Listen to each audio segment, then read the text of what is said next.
Mga kaibigan, may good news para sa lahat. Kung gusto nyo nga makabasa ng mga balita tungkol sa Mindanao, wala nang iba kundi ang Mindanao Examiner newspaper. Mindanao ang sirkulasyon, Mindanao ang balita. Ang Mindanao Examiner sa Basilan, Sulu at Zamboanga. Gumawa na rin ito ng mga independent films at ABP, audiovisual presentation, at may photography at video services pa. Bisitahin po natin ang kanilang website sa MindanaoExaminer.com o tumawag sa 9925480. Marami pong salamat. Kaya natin to. Yuhu!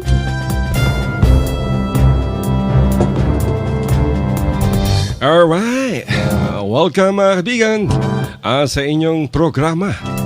Sa inyo tong programang ito, ang Radyo Mindanao, the best.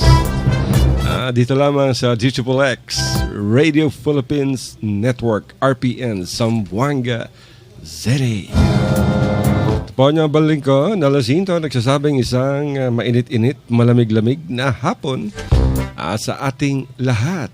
Hello, howdy.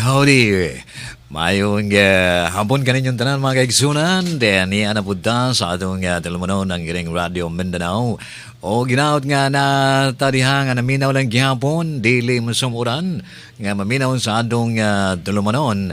O hinaot nga kita na sa maayong panglawas kay nagini laging nasa maayong panglawas kinahanglan nga kapital gyud na siya og maayong odto diha mga suki, mga silingan, mga kasangka o unsa ba diha. Welcome sa atong tulumanon kining Radio Mindanao. Kini lang gihapon ang inyong parinte sa kahanginan. Parinte ba tanan kay gikan lagi sa atong lolo nga si Adam ug si Eva. So kita ninyong tanan parinte ug magigsuon. Salam duha kaniko tanan mga tanan mga rayang. Ora kita niyo mga waktu ini yan sa kita programa to Radio Mindanao. Akala ko Radyo Agong sabihin mo. Basta Radyo Agong. Diyan tayo galing galing tayo dyan sa Radyo Agong, galing tayo sa Radyo Ukay. At ngayon ay nasa Radyo Mindanao tayo. Wow. Ano yun? The best? Ang Radyo Mindanao is the best. Kasi yung brigada, duro! Yung imidya, solid! Wow. Yung Radyo Mindanao, the best. Oh yeah. Di ba mga kaibigan? Kami ang the best. The best number 2. Ganun talaga. Kami ang number 2 radio station sa buong Zamboanga mga kaibigan. Maybe sa buong Western Mindanao. Kasi lahat sila ay nagsasabing sila ang number 1. Wala nang naiwan sa baba. Kasi lahat nasa taas. So kami, ayaw na namin umakyat, ayaw na namin makipagsiksikan dyan sa taas. Malaglag pa kami. Okay na kami dito sa number 2. At sa Radyo Mindanao, the best. Binabati natin yung Basilan, Sulu, Tawi-Tawi. Marami nakikinig, marami nagte-text kay Brother Abdel. At syempre, yung mga kababayan natin, mga Bisaya. Diha sa Zamboanga, Sibugay, Zamboanga del Sur, ug Zamboanga del Norte, Du30, Du31, Du32. At syempre, sa Pagadian, nakikinig sa atin si Richard dyan sa Kismet Cable. Nagpapabati ito si Richard. Bukas, Richard, pag nagpabati ka, may bayad ka ng 50. So, binabati natin lahat ng staff ng Kismet Cable Television. Nakikinig sila sa atin.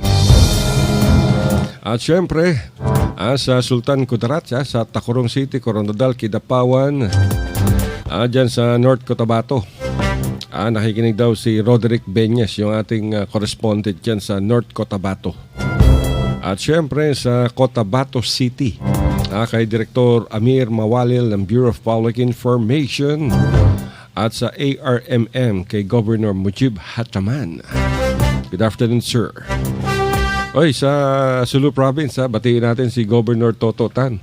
Aga-aga pa, busy-busy na. Tuloy, daming meeting, kahapon nag-meeting sila at follow up dun sa Christmas Town Hall with President Digong. So kahapon miniting ni Governor Toto yung mga stakeholders, yung mga representatives ng iba't ibang corporation na tumutulong sa Sulu Province. At siyempre kay doon din si former Governor Sakutan at si Chingay Ontiveros Malvar at iba pang representative ng Go Negosyo. At kanina mga kaibigan, maaga pa, gising na kagad si Governor Toto Tan, 4 o'clock in the morning. Bilib ako dito kay Governor Toto Tan. Matutulog ng hating gabi o alauna, alas 12, gigising ng alas 4, alas 5, minsan alas 3. Dahil sa mga iba't ibang programa ng lalawigan ng Sulu. Kanina nag-turn over itong si Governor Toto Tan mga kaibigan ng at least 50 housing units sa mga recipients nito, sa mga may hirap dyan sa bayan ng Maimbung. At maganda ang naging tugon mga kaibigan ng mga beneficiaryo nitong socialized housing units. At nagpasalamat sila dito kay Governor Toto Tan sa pagkakabigay ng mga kabahayan. At sabi nga nung isa sa pinadala ni balita nung ating correspondent na si Al Francis Salinas, sabi nung isang beneficiaryo ay nagpapasalamat talaga kami kay Governor Toto sa ibinigay niyang bahay sa amin na talagang malaking tulong ito sa mga mahihirap tulad namin lahat dito. Okay kasama ni Governor Toto Tan mga kaibigan sa ceremony o sa seremonya ng handover ng mga bahay ay si Provincial Board Members Arl Nakar Tulawi at si Nasser Daud Jr. Nandoon din si Maimbong Vice Mayor Ayman Tan at Barangay Laum Chieftain o Chairman at si Eds Fartan at iba pang representatives mula sa Department of Social Welfare and Development. Diyan yung ginawa kaninang umaga sa Barangay Laum. Ang ganda ng mga bahay. Talagang nagpapasalamat yung mga beneficiaries sa part naman ni Governor Toto Tan. Ay ipinangako niya na tuloy-tuloy ang proyekto ng kanyang administrasyon na siyang magbibigay ng tulong o benefit sa mga mahihirap at sa publiko na rin. Ang sabi nga niya, dito sa quote natin, yung ibinigay na balita ng ating correspondent na si Al Francis Salinas, tuloy-tuloy ang programa natin, lalo na itong mga proyektong para sa mahihirap at sa ikauunlad ng ating lugar, ng ating bayan, ng Sulu. Lalo pa namin paigtingin ang mga iba pang programa para sa lahat. Yan ang sinabi nitong si Governor Toto Tan. Okay si Governor Toto Tan also urged yung recipients ng mga housing project to take care of their house and build a home. Napakaganda. So kudos dito kay Governor Toto Tan sa napakagandang proyekto. Kung inanang mga ining leader natin mga kaigsunan kay nantakin mo na alas 3 pa, alas 4, nagmata na yung taon ng gobernador diyan sa Sulu. Kaya lagi, siging hunang-huna, unya makatulog na siya, mga alas 12 na, sigig ining himog mga papeles, sigig himog mga plano para sa katauhan diyan sa Sulu. Alas 3 pa sa kadlawon mga isunan, nagmata na yung taon na ang atong mga gobernador diyan sa Sulu, si Toto Tan. Unya, kaganina, o gagahama mo to, ganina, nag-distribute sila, o unsa ni, kining naghatag sila mga balay, 50 kabok nga balay, mga kaigsunan, ilang gipanghatag ginin sa mga kabos, mga pobre diha sa Maimbong Sulu. Ay, sayo naman ng Maimbong Sulu, daghang putag mga lasya diha. Diha sa Maimbong. Ug swerte kayo mga kaigsunan ang atong mga Suluhanos diya, mga kababayan nato diyan sa Sulu. kay katong mga walay-balay, katong mga walay in town nga kapuy-an, naara ka balay-balay diya sa kilid-kilid, naara ka ng unsa ni bisag mag-ulan gani at murag kaning salaan usahay maghigda makita in town ang langit. So pagkapungko in town sa atong gobernador, halang doon nga gobernador si si Tototan. So mauna mga kaigsunan ang resulta sa iyang pagkawalay kapaguran matud pa sa Tagalog, hantod nga na materialize kana ang iyang damgo nga tagaan balay ang mga lumulupyo diha nga walay balay in town mga kaigsunan. So daghan pa kayo siya mga proyekto diha sa Sulu ug magmalipayon ang mga lumulupyo diha sa Maimbong, kay 50 ka unit ko na nga balay nya gwapo kayo.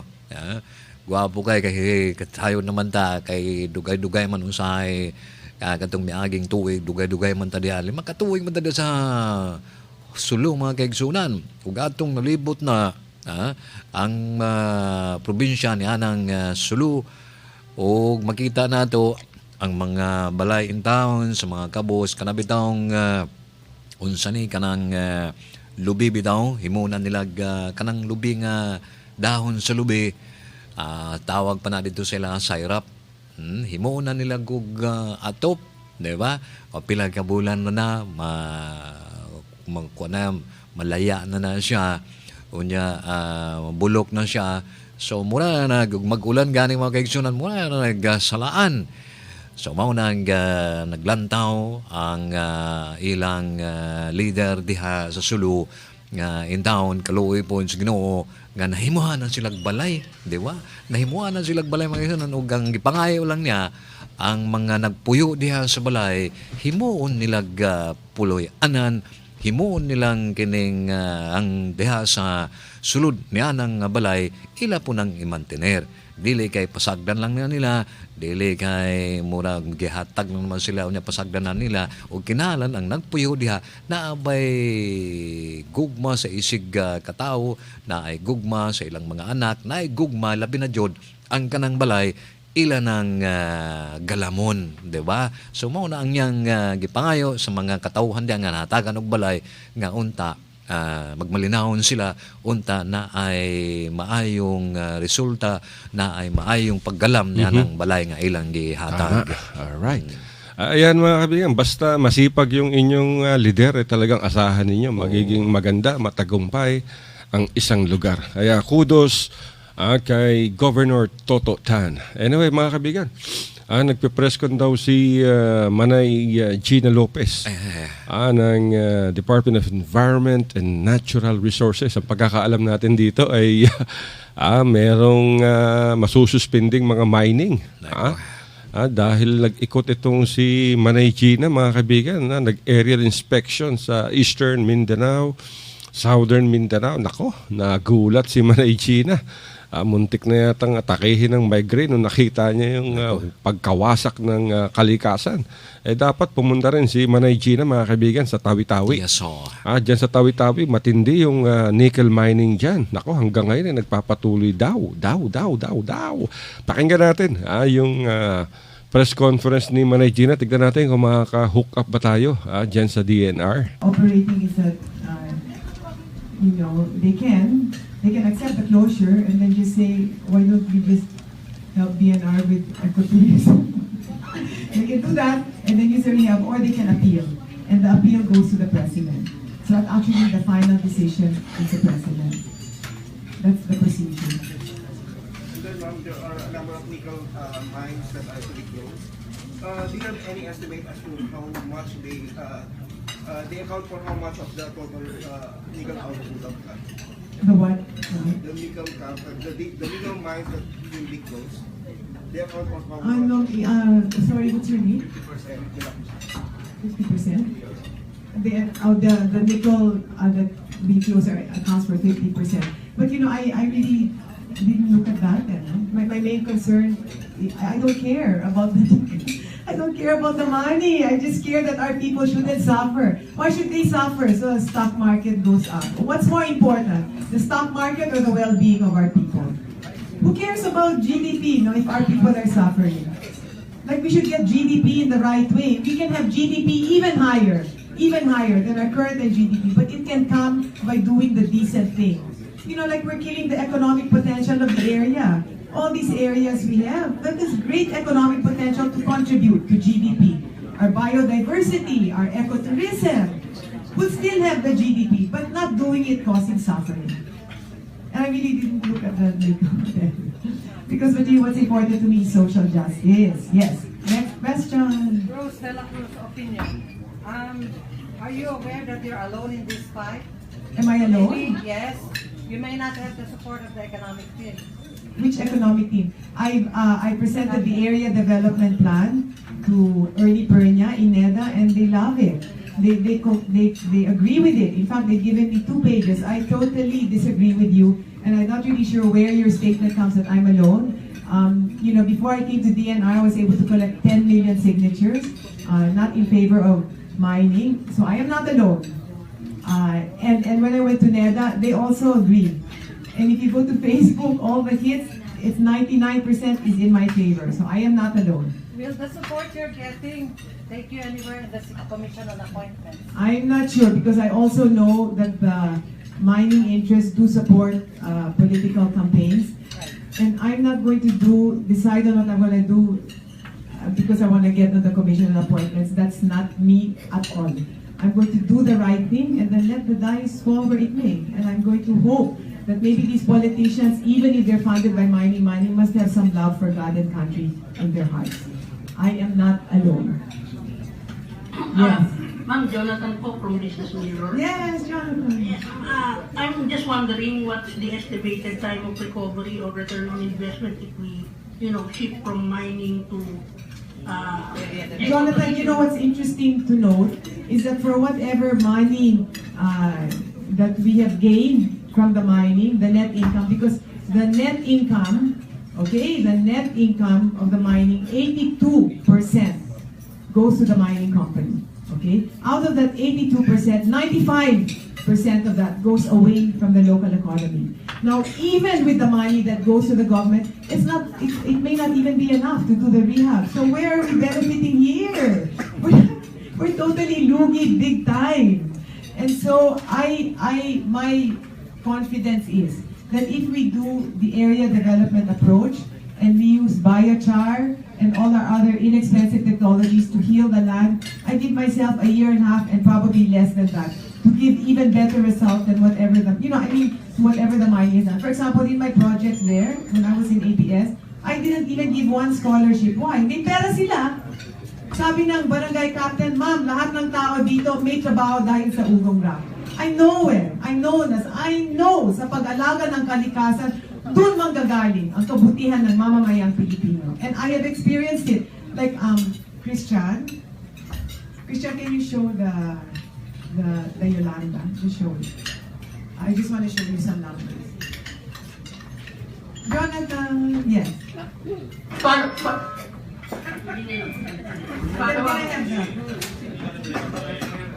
Ma'am, you said 1.5. This pertains to the economic recovery of an area. 1.5 years. No, 1.5. I give myself 1.5 years and maybe even less.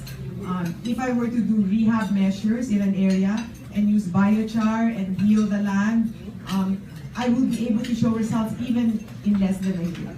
Because I've been able to do it in other areas. You can do it. If you use, we'll start healing the land, and then we can come up with social enterprises. A year and a half, and the people are making money. How about the government revenue? Because it calls for 50% of the nickel production. How can the government earn from tourism and other? How can the government earn? Yes. From tourism? How much projection, or what's your projected income from ecotourism and? Okay, I'm going to show you something. No, go to the. Okay, so let me just show area development. Okay, this is where we have When you develop an area, you develop the people. This means the values, love. We commit to social, to the environment. And then this is what DNI say. Okay, so these are our performance indicators. Happiness, health, peace and order, drugs, environment. We'll know that we're doing the right thing because we will measure here. Alright, now, I just want to show you this because you were talking about money. Jonathan, look at this. Here, we put in 3.9 million pesos in an area because this is when I was in ABS pa, no? We saw it. It was, it had a surfing area, and at that time, you know, with the money that I had, I put 3.9. December to 10 months, we hit 4. Banat na, Jonathan, we got the money back. Okay, their salaries is 758. Bakit? Magandang Pilipinas. Look at this. We put in 2.7 in 10 months. I can't read that. I mean, we put in 1.7. Banat na. Jonathan, in less than 10 months, we already got 2.7. This is in later because we got 1 billion pesos from the Yolanda funds donated to ABS. I spent 400 million on relief and 600 million on rehab. We bought bancas and things like that. And then we invested this way. Jonathan, look at this. The government earns, hello, the community is earning 1.5. For me, I prefer that, you know? We look at the gross macro numbers, but the fact that community is earning 1.5. Okay, look at this. My eyes are bad. Okay, we put 4.2 in from this is in Sohoton. This Sohoton is better than gold. The biodiversity, my God, the caves there are spectacular. So we put in 4.2 from December to November. We already hit 2.9. What are their salaries? 1.5. These are really, really poor people. Wait, John, I'll just show you all. Here. Look at this. This is a surf camp in Sorsogon. This is spectacular. We put in 291,000 in 10 months. 10 months, Jonathan, they're hitting 1.8. They were out of school. Guess what? They're back in school. We saw the beauty of the place. We invested very little. And then look what happened. Okay, one last, I'll just show you. Here, we put in 770,000 in less than a year. We hit 970. The salaries are 642,000. I think you know about Ugong Rock, you know, I put in 1 million, they're hitting 22 million. This one, they're hitting 6 million. The banqueros are earning 10,000 pesos every week. Every week. And they have 1 million pesos in the bank. This is my La Mesa, and I want you to know that this is where we want to put the NGP program. Because the NGP program has spent 30 billion. I don't see, saan pumunta yung pera? Okay, here we put in 101 million in the La Mesa watershed. We're hitting 43 million every year. Okay, now your question was, what was your question? The government, how much can the government earn from converting this area from mining into ecotourism? Okay, so my answer to that, Jonathan, the government is not a business. Okay, the government is for the people. So you're not spending money to make money. You're not a business. You're spending money to help the people. If you spend money here and they have salaries and they have less poverty, that's what's important. Not the money you get back, but the welfare of the people. So I don't think we should operate business like how much you get back. You get back money and nagdudusa ang tao. I agree with you, ma'am, but my concern is the government, the Congress is looking for a lot of sources. But that's why government exists, Jonathan. Jonathan, the government is not existing to be a business. The government is existing to do service to the people. If by the investments you do, you get our people out of poverty, you eradicate homelessness, you bring on healthier people, that's what the government should do. It's not a business. So I don't think you should think we're the government who get back money. We're not supposed to get back money. You're supposed to serve the people. That's why the taxpayers' money, that's how the taxpayers' money should be used. Yeah, I understand. That's why I'm asking how much the government can get from these taxes, tourism tax. I have no idea, like the taxes. This is, okay, what do you call this? can you go into the theme of the macro, like how much money is earned by mining and tourism? You know what I'm talking about, those two circles. Okay, go ahead. Alright, Jonathan, look at this.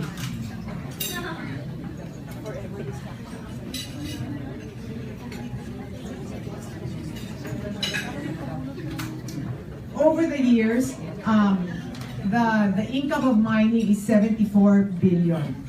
Okay, I think the expenses, can you go to those slides, Christian? You have to go quickly, okay? The income of mining is 74 billion. The expenses is, I think, 35 billion. And then the net is, this is from the BIR. I didn't invent, I don't lie as a matter of principle. Christian, can you go a little faster? Selena, can you help Christian? Madam, Wait. I just wanna answer. Can you help me? Kita niyo mga kaibigan, matindi yung paliwanag ni Manay Gina ng DNR. Yung total expenditures ng mining industry annually is 74 billion. At ang kanilang gastos 35 billion. So grabe, more than half yung kinikita ng mining industry sa ating bansa. Pero lintik naman yung damage nito mga kaibigan sa ating kalikasan. At yung nakokolekta ng pamahalaan, kakapiranggot. Pakinggan natin uli yung paliwanag nitong si Manay Gina Lopez mga kaibigan. Okay, so for suspension is Berong, Oceana Gold, Lepanto, City Nickel, or One Asia, and Strongfield Mining. And we're giving them 3 to 6 months to get their act together. If they get their act together, then they can mine, and then I'll use their SDMP funds well. Okay. Then for closure, okay, these were the mines that passed. Philex, Rio Tuba, and I've been there. It's really good. No? They have a hospital, they have a school, Carmen Copper, Kajanao Mining, Caganito, Greenstone, Pilsaga, Apex, Pacific Nickel, Agata, Century, and SRMI. Okay, so just look at this, Jonathan! Okay, look. We are the fifth most mineralized country in the world. The third biggest gold reserves, fourth biggest copper, fifth biggest nickel, top nickel producer. What has it given us? This is BIR, 0.7% of GDP, 6% of total exports, 0.6% of total employment, 0.6%. Mining is not labor intensive, it's capital intensive, not even 1%. And then 0.004% government revenue. Okay, Jonathan, look at this. Okay, 74 billion total revenue, 38 billion expenses, 35 billion net. Out of this 35 billion, 82% goes to them. Okay, and out of this 82%, 95% goes out of the local economy. So who's benefiting here? And then 6 billion goes to the country, and out of this 6 billion, very little goes to the community. So look at this. Okay, Jonathan, look at this. You're asking where the taxes go. In the same period, the mining industry has given 82.4 billion. In that same period, tourism has given 982 billion. Okay, mining has given 235,000 jobs. In that same period, tourism has given 4.7 million jobs. And we have only scratched the surface. There's bonsai forest, there's enchanted river. When you have tourism, you have to cook for the tourists, so it beefs up agriculture, the hotel, the industries, the handicrafts, the transportation. You jack up the local economy. Look at Boracay. Do you know how much money is floating in Boracay? 20 billion pesos, one island. Jonathan, you want to ask about money? Boracay is one island, and it's 20 billion pesos money floating around there. And actually, I don't like Boracay because because the people of Boracay didn't benefit. Yung tao dyan na taga Boracay, yung mga kulot, saan sila? Nandun sila sa bundok. So I don't care about the money. You know, so 20 billion, who cares 20 billion? Sino may pakinabang sa 20 billion? Hindi yung taga Boracay.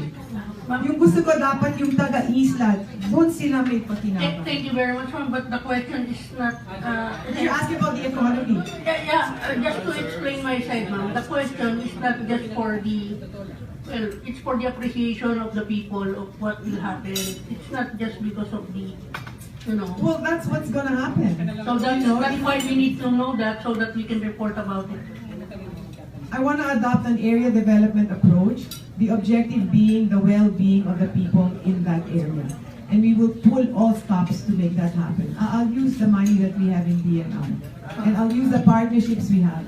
Can we have a copy of the PowerPoint so that we can write about it? Yeah, sure. Yes, what's your name? Okay. You mentioned for the companies that are up for closure can appeal to the president. Can you please enlighten us on the process kung paano po yun? Kasi i-close down na ba agad or... Well, the closure becomes final when the president says it is. Because as it is usually, they can appeal them. And then if the president says, yeah, it really shouldn't be, then it really isn't. But it's much more difficult to address a closure than a suspension. And my interest in the closure is that if it closes, I can use the rehab fund. Then I can really heal the hurt. But until it's closed, it's limited what I can do because the area continues to be like that. You know, I mean, the silt is there and everything. Now, if I close it, then the pictures that Mark showed you, is Mark still here? Don't leave. The pictures that Mark showed you, we can make that happen. We can bring in social justice and we can bring on an economy which will benefit the people living there. So right. You're gonna present this to the president? I showed it to him, not the whole thing, because we just finished midnight last night. Yeah, but I have told him what's going to happen. Right? He has to know everything. So right. Just to pursue why the order of closure is being handed down? They're not closed immediately. They continue to operate. No, they should.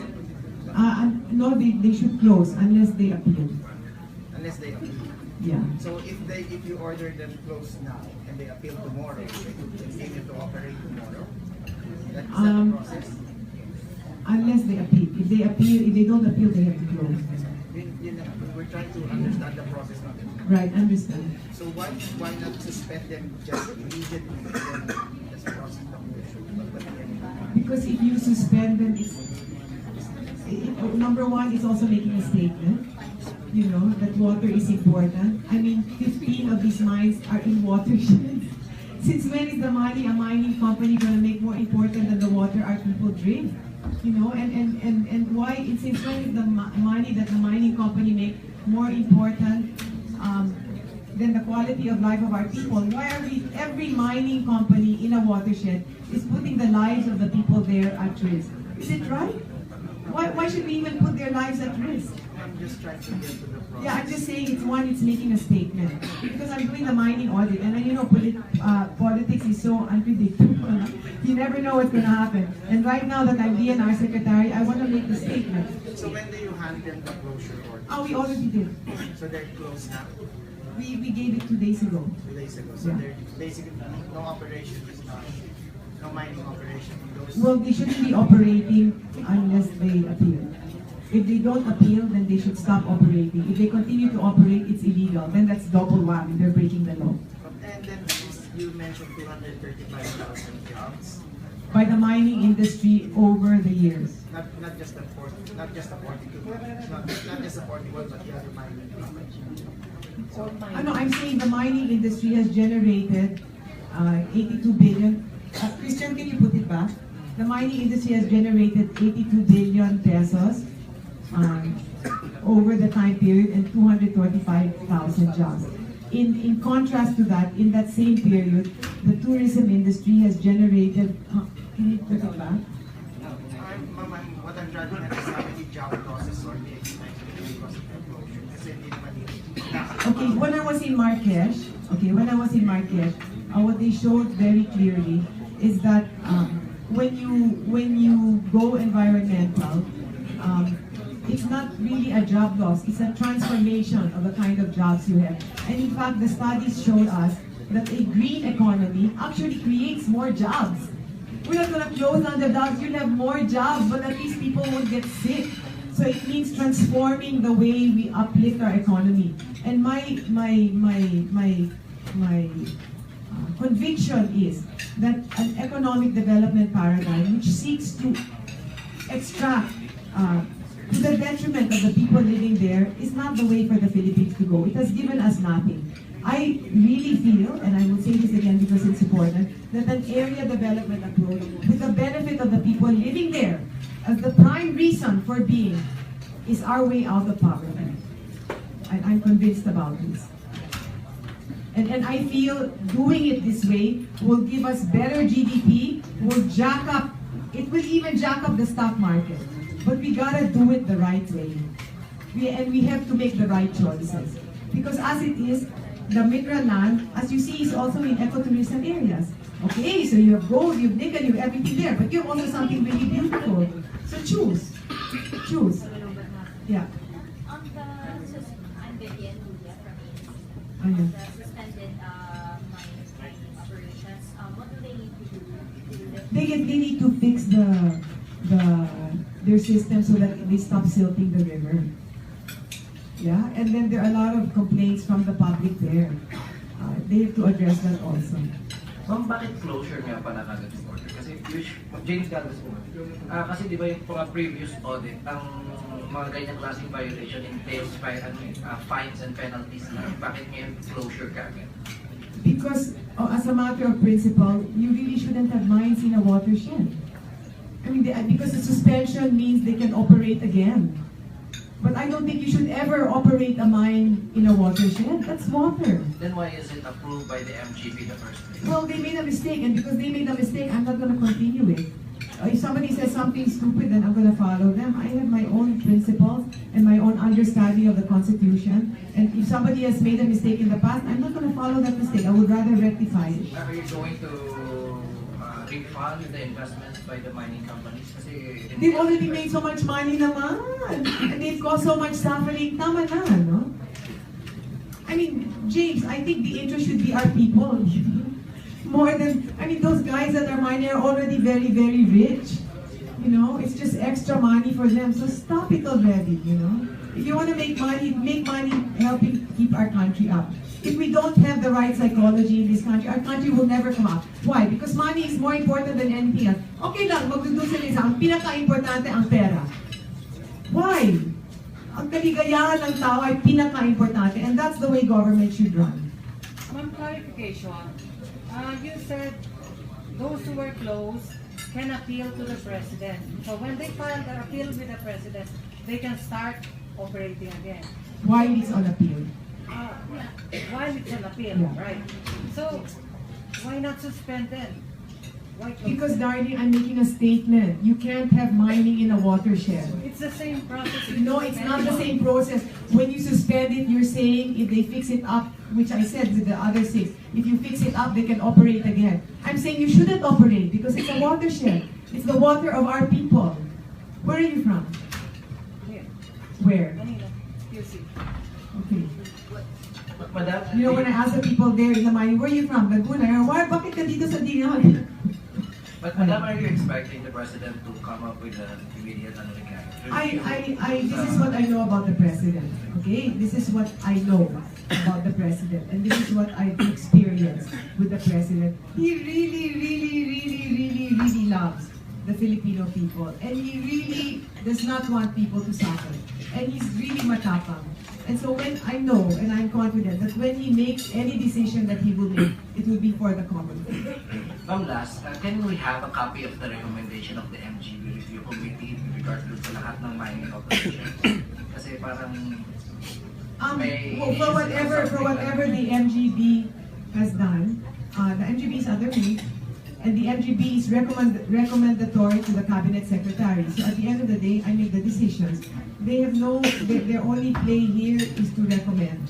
But the mining audit was done on July, and then their committee was in action, and they took so long. It took 6 months. I said, I'm not going to wait anymore.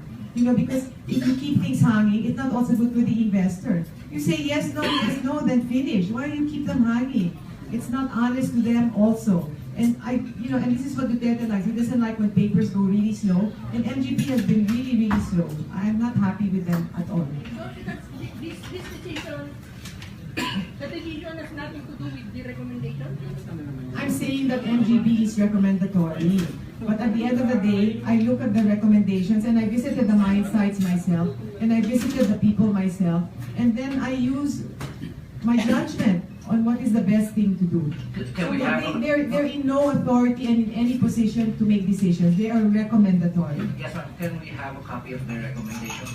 I'm going to think about it, because if I don't agree with it, then I'm not going to give it to you. Because I don't agree with it, so why would I give it to you? If it's not resonant with the principles on which DNR runs, and it's not consonant with my own observations of my going there, why would I give it to you? I don't agree with it. Could you just give us a flavor of based on the recommendations of the MGB, sabi niya it's not resonant with yours? No, I'm saying if it's not resonant. It's no longer it now because you've already decided to close it, so they've already made recommendations. Yeah, so then whatever they did has no value because I made my decision.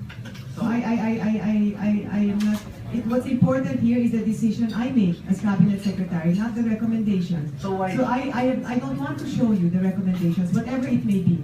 I don't have to have you privy to the processes on which I make my decisions. What I'm sharing with you are the principles on which I stand by. And I truly hope that you share the same principles because you're Filipino.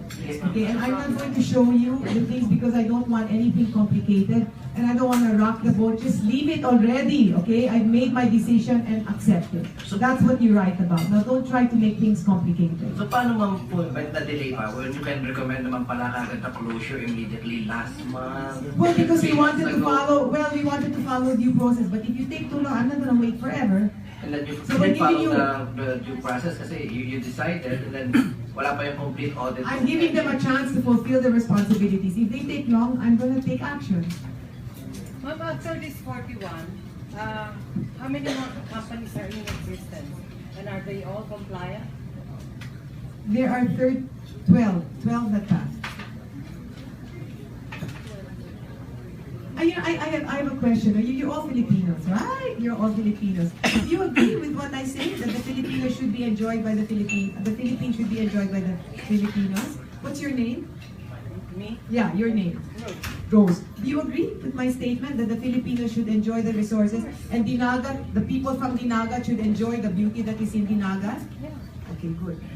Because that's what I believe. You believe that the people of Surigao should enjoy the resources of Surigao? Rose, do you agree? Yeah. Okay. Do you believe that if there's any action there which takes away from Dinagat, such that the few benefit to the detriment of Dinagat, you believe that that should not be allowed? Of course. Do you believe? Yes, why should we allow anything so that the people of Dinagat will suffer? That's their resource. I'm just asking for social justice. This is mandated by the Constitution, and it's mandated by the Bible, and it's mandated by God as all religions.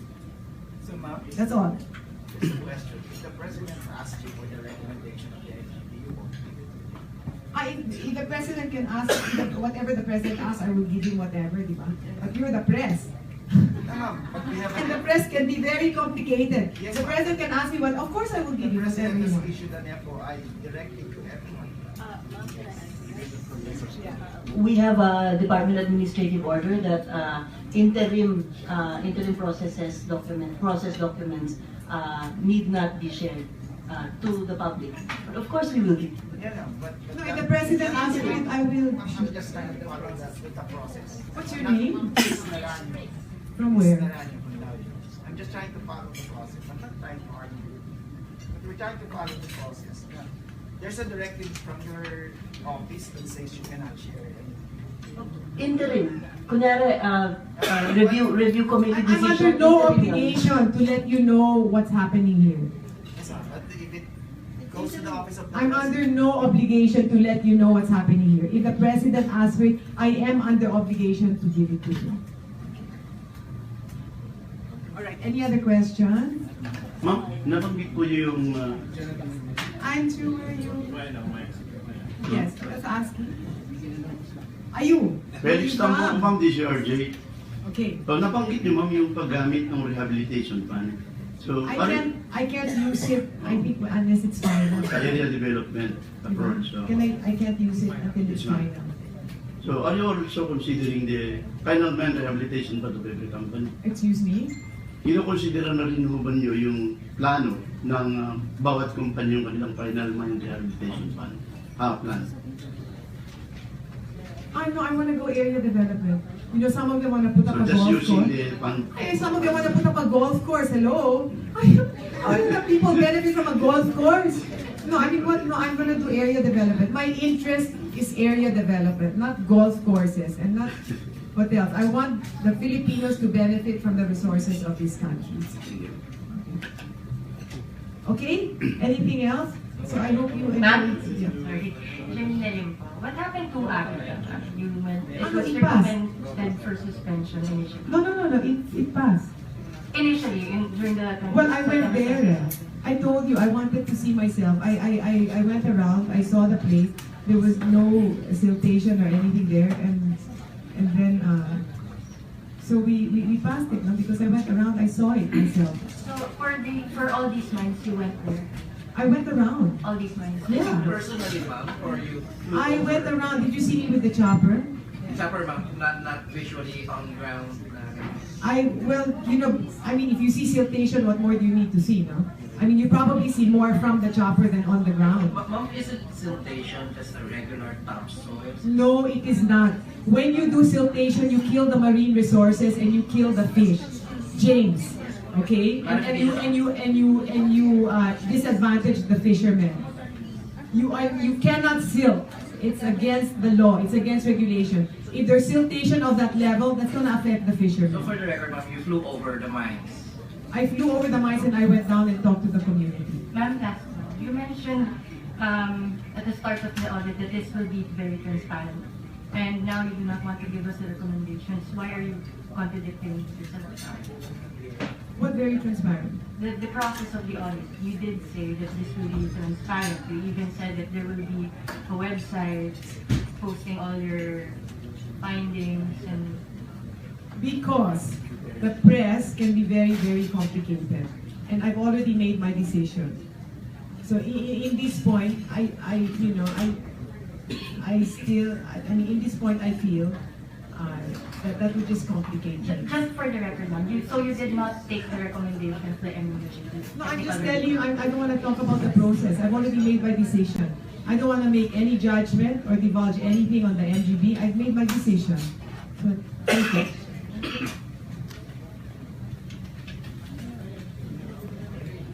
Secretary Kathy Cruz, sir, ma'am, Secretary Gina. Yes. It takes a lot of courage to stand for truth and Where are you right. from, Sita? I'm from Crusaders Broadcasting System, DWA. You're from Crusaders what?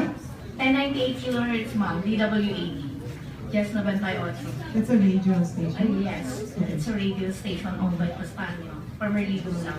Anyway, ma'am, I know it takes a lot of courage, no, to stand for truth and what is right. Alam po natin na mayaman, malakas, may influensya ang mga ipinasarado nyo at ipinasuspindo nyo. Meron pa po bang ibang makakapagpabago? Ano po yung makakapagpabago sa inyong naging decision today? Sa lahat ng mga sinuspend ninyo at lalo na sa mga sinarado ninyo. What is your question? Like,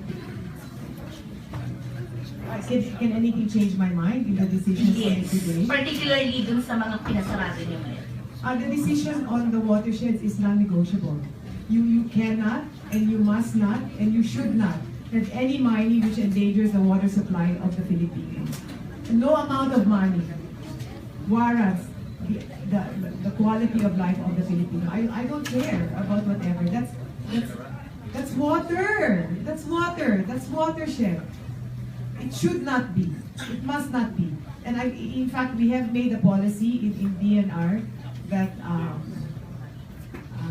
that we will have no extractive, no housing, no quarrying in any functional watershed. Even if it hasn't been fulfilled, it doesn't matter. If it functions as a watershed, you should not have anything there which endangers our water supply. Alright mga kaibigan, pakinggan nyo yung press conference ni Manay Gina ng Department of Environment and Natural Resources. Nako po, alam nyo, yung makikita ninyo mga kaibigan, na mapapanood ninyo ito, I'm sure, nasa Facebook account to ni DNR Secretary Gina Lopez. At sa mga nakikita nating feedbacks, nako, ang daming basher. Binabash, ang bububuro ng mga reporter na nasa press con. Mga bayaran daw ng mga mining companies. Nako, grabe. Yung mga tanong, parang mga bagito tong mga reporter na nagtatanong dito kay Manay Gina. Reporter sila, but hindi nila alam yung kanilang trabaho as a reporter. At yung mga tanong nila ang lalayo. Kaya pinapakinggan natin talaga, my goodness. I don't know what outfits do these people belong. But definitely, maraming bashers. They were bashed sa mga comments sa Facebook nitong si Secretary Gina Lopez. And we can understand that dahil, stupidity has really no boundary. Pero mga kaibigan, wala kaming oras. Bukas, pag-usapan na uli natin to. Bigyan natin ng follow-up to dahil ang pagkakaalam ko sa ibinigay sa akin na impormasyon ng Department of Environment and Natural Resources ay sa total na 41 metallic miners na ni-review ng DENR. Lalabing isa lamang ang nakapasa sa initial na audit. And yung remaining 30 were either suspended or recommended for suspension for failing to meet yung environmental safety standards. So bukas yan mga kaibigan, itutuloy natin yan. Wala na kaming oras. Yung matanong aming PA dito, nakatirik na. Paalam nga na, brother. Ay, nagkukandindod kayo mga kiksunan, no? Ang atong giskut-skutan karon binagi ng sa DNR mga kaigsunan. But anyway, ugma pohon na atong mga paminahon uli o ang unsa pa mga development ni anang atong ginahimo diri karon. So kini lang gihapon si Abdel, manamilit na sa inyo tanan og maayong hapon kaninyong tanan diha. Alright, maraming salamat sa iyo, brother. Mga kaibigan, talagang wala na. Unholy hour na tong 3 o'clock sa amin. At nais namin magpasalamat. Ang ganda sana ng mga ating subject ngayon for discussion, itong mining sa Mindanao. At bukas pag-uusapan natin to, lalo-lalo na yan dyan sa Tawi-Tawi. We're gonna discuss that tomorrow sa ating programa pa rin dito sa Radyo Mindanao. The best. Pero mga kaibigan, sa lahat ng mga nakinig sa atin, maraming salamat po sa Basilan Sulu Tawi-Tawi, sa lahat ng inaabot nitong aming broadcast. Thank you very much. Hanggang sa susunod na bukas mga kaibigan. Wala na talaga tayong oras. I love you. Mama, chup-chup. Take care.